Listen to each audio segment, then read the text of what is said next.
Panchayat jetty. ഈ സിനിമേനെ കുറിച്ചിട്ട് എങ്ങനെ പറയൂന്നാണ് ഞാൻ ആലോചിക്കുന്നത്. കാരണം ഞാൻ ഒരുപാടധികം പ്രതീക്ഷയോടെ കാണാൻ വേണ്ടി പോയ ഒരു പടാണ്.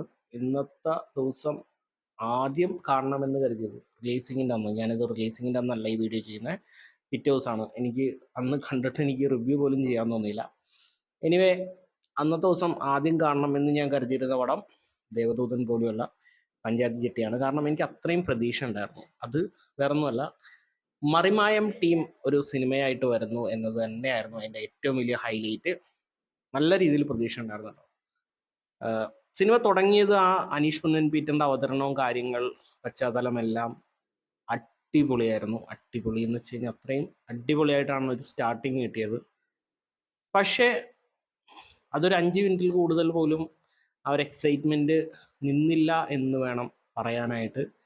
ഒരു സാധാരണ ഒരു സീരിയൽ നിലവാരത്തിലേക്കാണ് ഇതിൻ്റെ സ്ക്രിപ്റ്റ് പോയിക്കൊണ്ടിരുന്നത്. നമ്മൾ പല സിനിമകളിലും കണ്ട് മടുത്ത കഥാസന്ദർഭങ്ങൾ തന്നെയാണ് ഈ സിനിമയിൽ.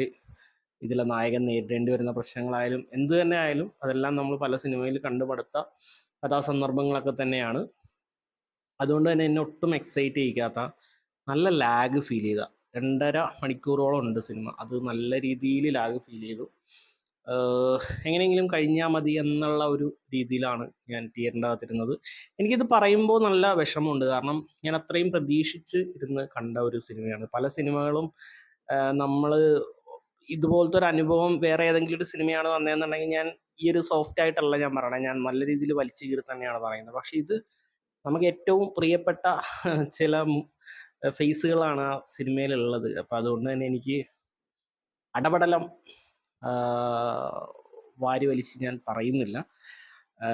അപ്പം അതുകൊണ്ട് തന്നെ മറിമായം എന്ന് പറയുന്നത് എപ്പിക് സാധനമാണ്, ഒരു ഐക്കോണിക് സാധനമാണ്. ഈ സിനിമ ഇറങ്ങിയതിന് ശേഷവും അതിന് മുന്നേയും എങ്ങനെ ആ സീരിയൽ പോകുന്നു അതുപോലെ തന്നെ പോകും. അതിന് യാതൊരു മാറ്റമോ കാര്യങ്ങളോ ഒന്നുമില്ല. ഇതിലെ കഥാപാത്രങ്ങളെ നല്ല സിനിമയുടെ ഭാഗമായിട്ട് കണ്ടാൽ മതി, അത്രേ ഉള്ളൂ. അല്ലാതെ നിങ്ങളെല്ലാവരും കൂടി ഒരു സിനിമയിൽ വന്ന് ആ സിനിമ ആ ഒരു മറിമായത്തിൻ്റെ ലെവലെത്തിയാൽ ഓക്കെ. ഇനി അല്ലാന്നുണ്ടെങ്കിൽ ചിലപ്പോൾ നിങ്ങളുടെ ഒരു ആഗ്രഹമായിരിക്കാം ഇത്രയും ആൾക്കാരെല്ലാവരും കൂടിയിട്ട് ഒരു സിനിമ ചെയ്യണമെന്നൊക്കെ. സ്വാഭാവികമായിട്ട് ഉള്ളിലുള്ള ആഗ്രഹത്തിന് പുറത്ത് ചെയ്ത ഒരു സ്ക്രിപ്റ്റ് ആയിരിക്കാം. പക്ഷെ അത് ഒട്ടും വർക്കായില്ല എന്ന് തന്നെയാണ് എനിക്ക് പറയാനുള്ളത്. പിന്നെ ഇതിലെ ഏറ്റവും പോസിറ്റീവായിട്ടുള്ളൊരു കാര്യം എന്താണെന്ന് വെച്ച് കഴിഞ്ഞാൽ അത് ഇതിലെ റിലേഷൻഷിപ്പാണ്. നായകനും നായികയും തമ്മിലുള്ള റിലേഷൻഷിപ്പാണ്. അത് നന്നായിട്ടുണ്ടായിരുന്നു. എനിക്കത് നല്ല രീതിയിൽ ഇഷ്ടപ്പെട്ടു. അവരുടെ ആ ഒരു കെമിസ്ട്രി കാര്യങ്ങളൊക്കെ എനിക്ക് അത്യാവശ്യം ഇഷ്ടപ്പെട്ടു. പ്രത്യേകിച്ച് രചന നാരായണൻകുട്ടിയുടെ കുറച്ച് നാളുകളായിട്ട് കണ്ടതിൽ ഏറ്റവും മനോഹരമായിട്ടുള്ള ഒരു റോളായിട്ടാണ് എനിക്ക് ഫീൽ ചെയ്തത്. അതാണ് ഈ സിനിമയിൽ എനിക്ക് ആകെ ഒരു പോസിറ്റീവ് പറയാനായിട്ട് തോന്നുന്നുള്ളൂ. ബാക്കി പെർഫോമൻസ് സൈഡൊന്നും ആരും അലമ്പാക്കിയിട്ട് കാര്യങ്ങളൊന്നുമില്ല. പിന്നെ ചില ആളുകളുടെ ഡബ്ബിങ് ഈ പറഞ്ഞ പോലെ ചിലയിടത്ത് ഡബ്ബിങ്, ചിലയിടത്ത് മറ്റേ എന്താ പറയുക സിംഗ് വോയിസ്, അങ്ങനെയാണ് ഈ സിനിമ പോയിരിക്കുന്നതെന്ന് എനിക്ക് തോന്നുന്നു. അതിൻ്റെ ചെറിയ പ്രശ്നങ്ങൾ അവിടെ ഇവിടെയൊക്കെ ഉണ്ടായിരുന്നു. പിന്നെ ബഡ്ജറ്റ് ഇഷ്യൂ, ക്യാമറ ഓട്ടോയിൽ പോകുമ്പോഴുള്ള ഷോട്ടുകൾ കാര്യങ്ങൾ അതൊക്കെ ബഡ്ജറ്റിൻ്റെ ഒരു പ്രശ്നം ഈ സിനിമക്ക് മൊത്തത്തിലുണ്ട്. പക്ഷെ അതല്ല ഒരു സിനിമേനെ അതിൻ്റെ ക്വാളിറ്റീനെ വിലയിരുത്തുന്നത് അതിൻ്റെ വിഷ്വൽ ക്വാളിറ്റി കാര്യങ്ങളല്ലല്ലോ, അതിൽ ബേസ് ആയിട്ടുള്ള കഥ തന്നെയാണ്.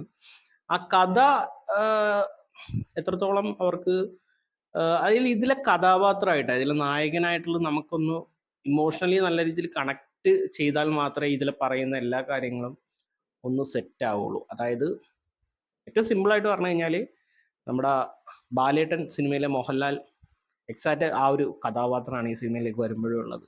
പക്ഷേ മോഹൻലാൽ എന്ന് പറഞ്ഞ കഥാപാത്രത്തിനോട് നമുക്ക് തോന്നിയ ഒരു കണക്ഷൻ ഇതിലെ ഓക്കെ എന്ന കഥാപാത്രത്തിനോട് നമുക്ക് തോന്നുന്നില്ല. അത് എന്തുകൊണ്ടാണെന്ന് ചോദിച്ചു കഴിഞ്ഞാൽ സ്ക്രിപ്റ്റിൻ്റെ പോരായ്മ തന്നെയാണെന്നാണ് എനിക്ക് തോന്നുന്നത്. അല്ലാതെ അവരുടെ പെർഫോമൻസിൻ്റെ പോരായ്മയായിട്ടൊന്നും എനിക്ക് തോന്നുന്നില്ല. എല്ലാവരും നല്ല പെർഫോമൻസാണ്. അപ്പോൾ അത്രേ ഉള്ളൂ എനിക്ക് ഈ സിനിമയെ കുറിച്ചിട്ട് പറയാനായിട്ടുള്ളൂ. തിയേറ്ററിലൊന്നും പോയി കാണാനുള്ള സിനിമ ഉള്ളതായിട്ട് എനിക്ക് ഫീൽ ചെയ്തില്ല.